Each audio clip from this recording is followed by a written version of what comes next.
the price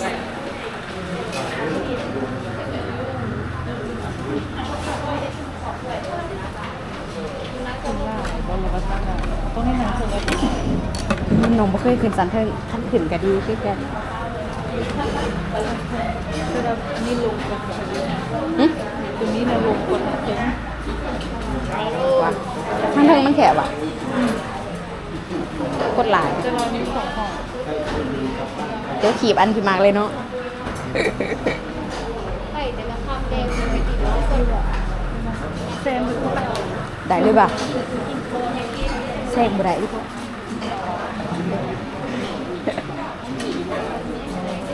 อ๋อไปขีบไว้ก่อนเหรอวะเออ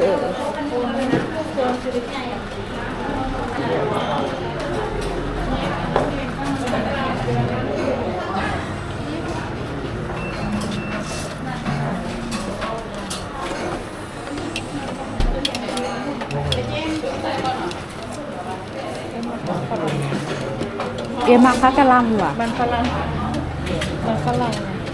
อ๋อ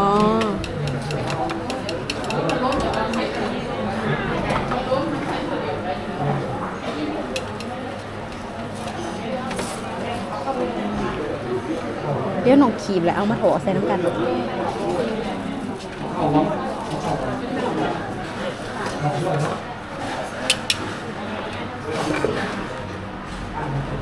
กินผักหยอก ไหนหนึ่ง พักห้องเต้น้องใหม่เอ๋มากว่ะ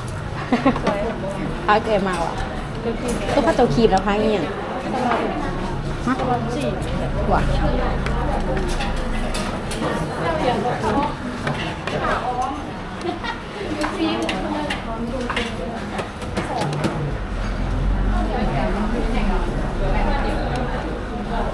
เปิดหานมีลูกค้าไลฟ์เลยอะค่ะ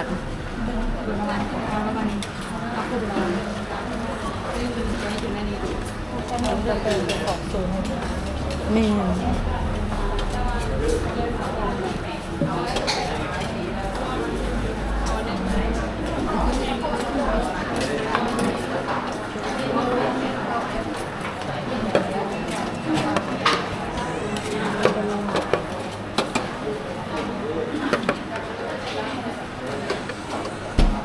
น้องมากินเห็ด เอาคงโง่ไม่มีเลย โอเค เพราะว่าจะไปฟัง เลย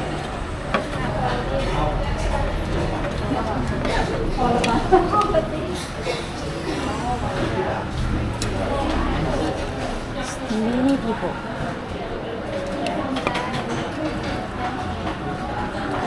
หยอกเขาเอ่ยมากบอก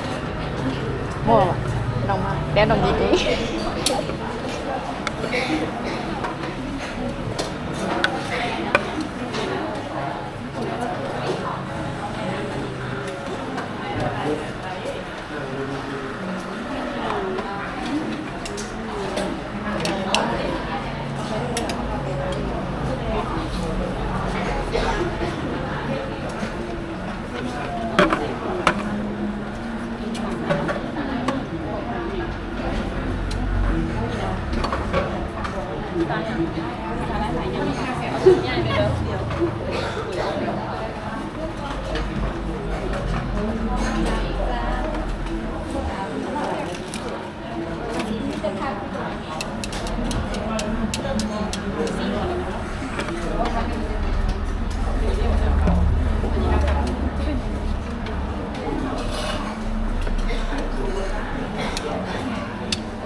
เห็นตลอดเนาะสาขานี่นะ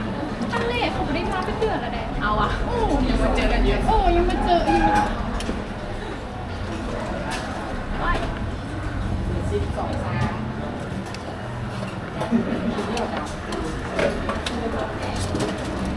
มึงเอาพักนี้บอกเอาจากเอาจากดอกเอาก่อนเลย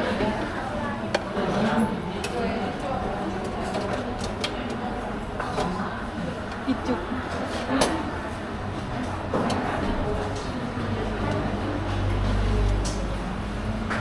นั่นตอนนี้200,000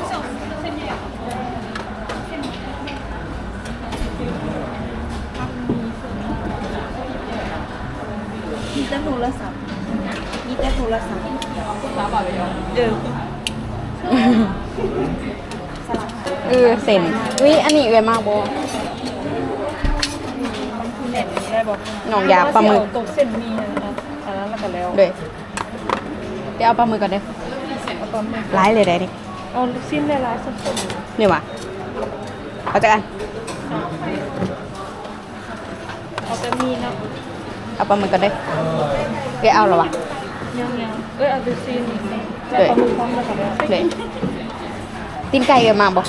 ปลาหมึกอันนั้น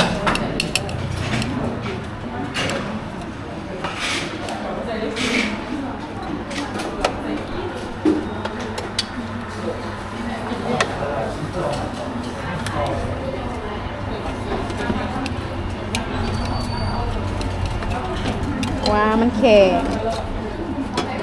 สีอย่างสีม่วงหรือสีเหลือง ตัวใดก็ได้ สีม่วงมัน โอ้ยเอ้ยเซ็นอันนี้เอ้ยเอาเหรอวะ เอาแล้ว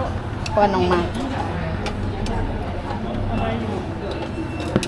อย่างน้อยก็ต้องเอา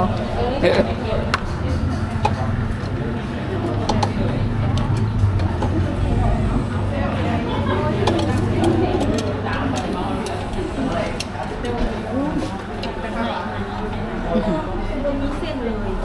ให้แน่ อีแม่ อืม เนี่ยพวกน้องกัดอะไรกันแล้วกัดจะสั่น ของร่วมบ่ เขาให้กัดจะหอมแบบกระโบดา มาถือสวย แล้วก็เขาสับ หลาย แล้วก็ต้มแล้วก็ แต่พอดีอิ่ม กินนี่หมดจ้ะ แม่ โดย สอง ไล่น้ำกันไล่บิดเดียวเลยโดยทับเครื่องดื่มเพิ่มหมดจ้ะ เขาบอกหรือว่าสิเอาเพื่อนน้ำดื่มมา น้ำดื่มน้องบ่ค่อยหรือสิเอา ก็เลยยังเห็ดเอาซะ เออ ไม่จะน้ำดื่มอ่ะเรื่องที่ช้าอ่ะ น้องสิกิซ่า ช้าอย่างกินกัน เอาซะยังตอนนั้นกินอันนี้แล้วรออันนี้บ่เรื่องนี้อันนี้บ่ เอาซะ นี่บ่นี่ อย่างมะลิปะ บ่เคยลองเลย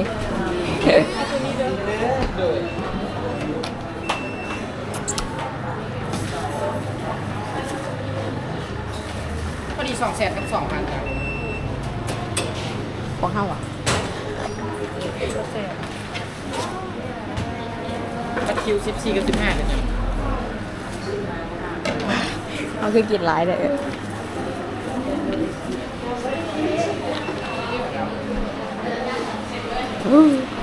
เมนี่แบง สักโต๊ะไหมนั่นเราบอก นี่ว่ะ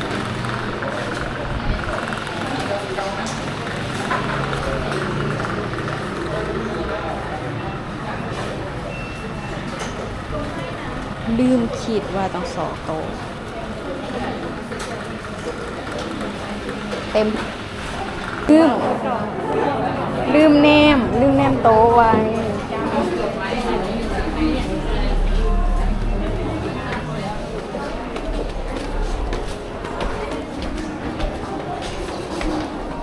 กับน้องกี้คนเดียวกับประมาณนี้แหละแซดไป อู้ เต็มเต็ม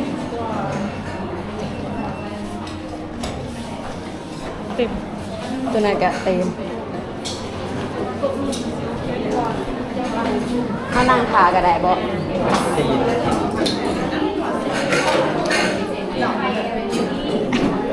มัน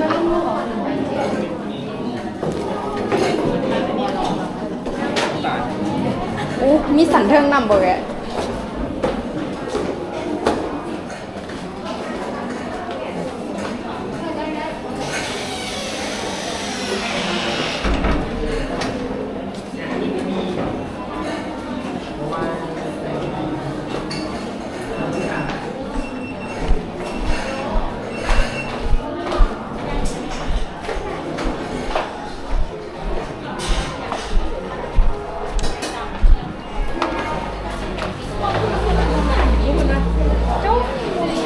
ส่วนนี้ก็เป็นของกระเจ้ากับกระเจ้าจะตัก ขาเขากินแล้วเนาะ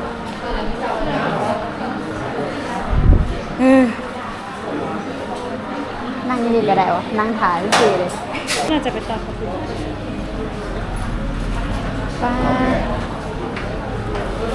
จองต่อหรือว่าจะขึ้นไปใหม่ละหางพนักงาน อืมน้องคิดว่าซ้ำเท่าใดนะผู้ดีแบบไหนจะมีคนลุก ก็ถ่ายคือขอ นั่งอยี่นี่ก็ได้บอกบัดเข้ามาจึงลุกนั่งถ่าดิ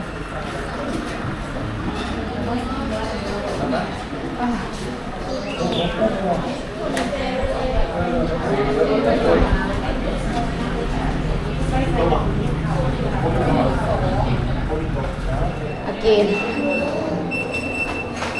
ปลา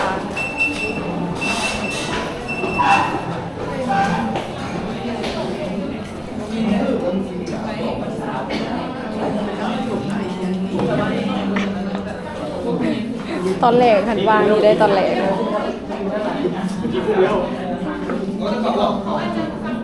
ใช่ไหมก่อนเขาถาม แต่เขาบ่มีตังค์บ่มีตังค์ปลาเดือนนั้นก็เต็มว่ะเขาสิบ่ได้พากันแบบยืนหายใจบ่อยากได้เนาะ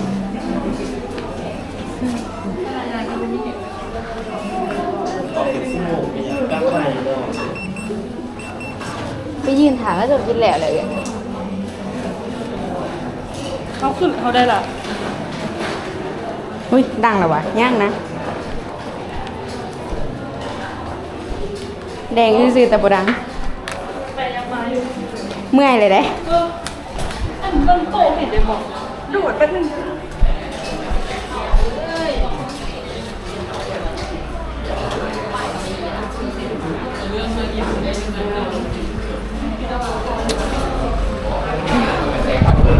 ว้าว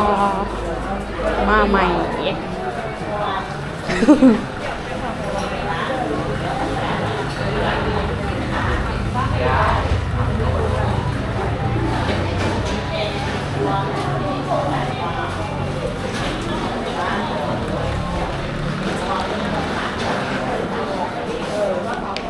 เดิน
ไงบอมาแท็กติ้ง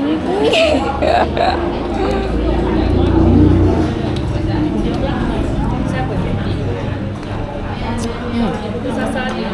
แซ่บ ตอนออกกำลังกายแล้วพี่ชิมเอง ไอ้ปรุงแสบบอกไอ้ปรุงนะเป็นอะไรน้องว่าปรุงมันบ่แสบเลยก็สิลองเก็บคลิปซะไม่กินตอนนั้นสำหรับน้องรู้สึกว่าน้องปรุงน้ำจิ้มมันบ่แสบ เป็นโมโม่เอา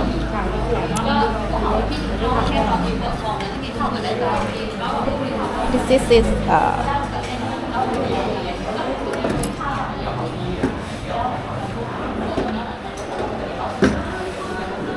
what's this?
sugar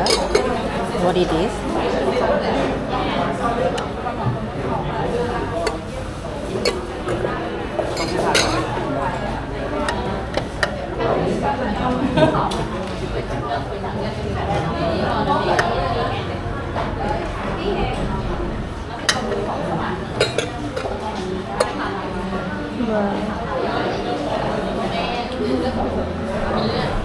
บ่มีซิมอีกนะ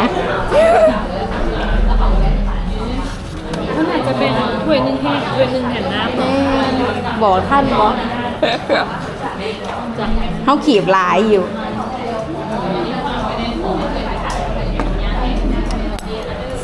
มาซิมอยู่นี่ได้ประเด็น มากินหืนบอก ต้องใส่หมากๆมันบอกคันหืน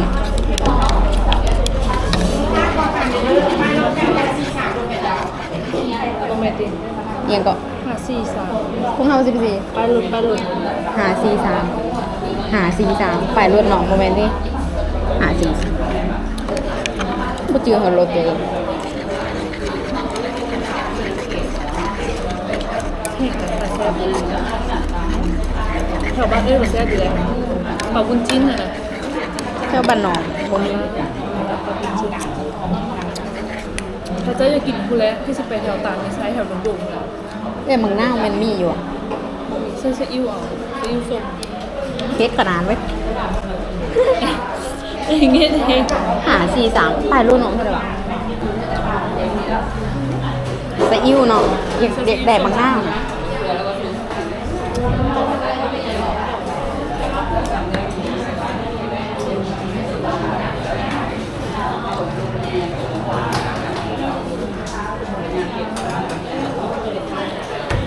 แก้ว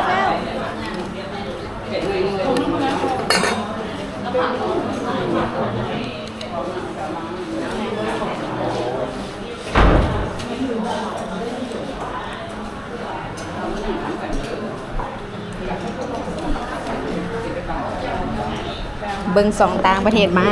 สิเฮ็ดแบบต่างประเทศแกก็ฮู้ว่า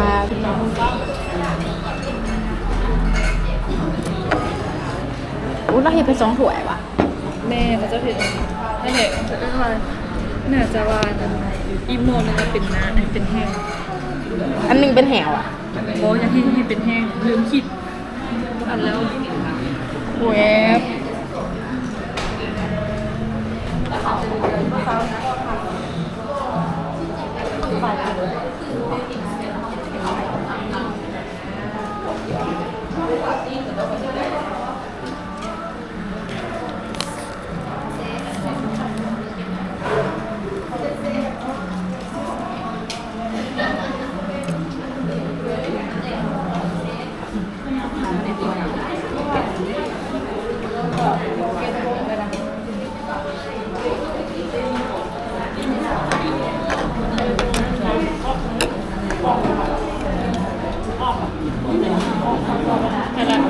โดยจัดได้เลย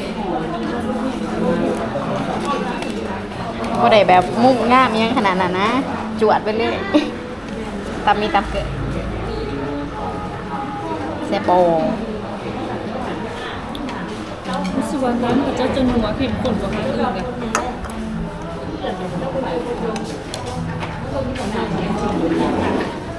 กินเงินเบิร์ดไปเหรอ เบิดอู้แบบอันนั้นได้นี่ตัวนั้นก็ตั้งหางตัวนี้ก็ตั้งหางบ่ได้ร่วมอันนั้นจ้ะ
แบ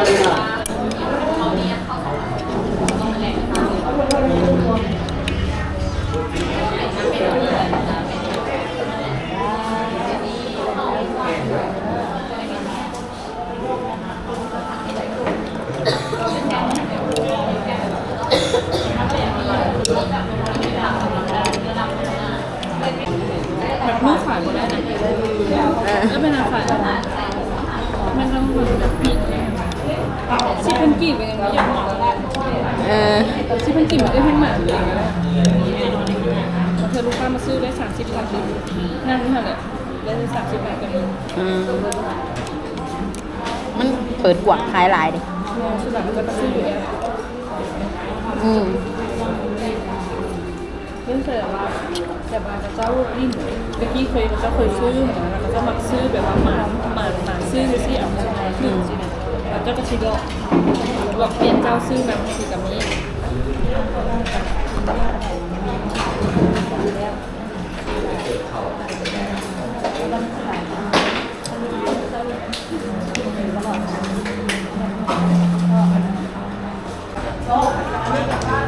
น้องว่าแต่อันมันฝรั่ง เส้นเลยนะเส้นคือเส้นต้นเหมือนกันแบบแต่มันเป็นแบบ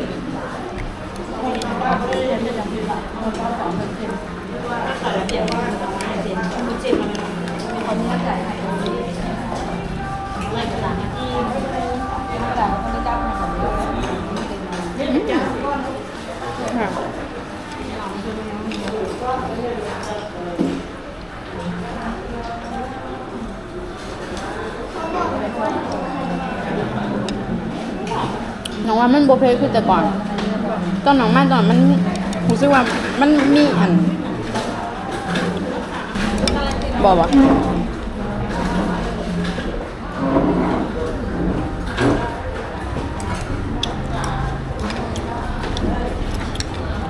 ปกติมันต้องเรียนกันแบบโรงเรียนของเราอ่ะ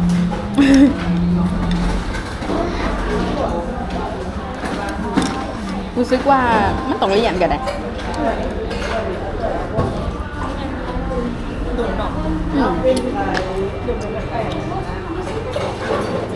ตัวนั้นเพลงร้ายเลยอ้าวลืมอัดห้องอุตส่าห์ไปเอาแต่บริอัดแต่ว่าส่งเบื่ออีกแล้วทุกครั้งที่มันกินแม่งต้องนุ่งสีขาว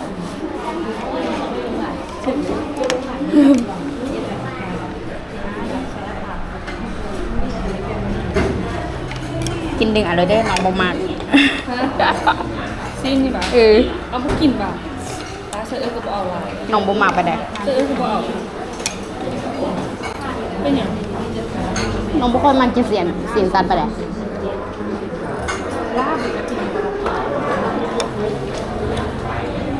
ไปกิน10 ปีหรือเปล่าจ๊ะ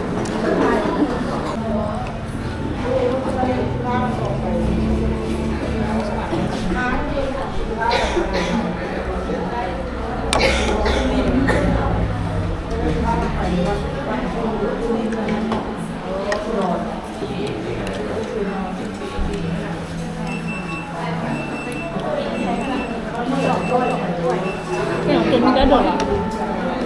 พร้อมกันนะ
ลืมเต่า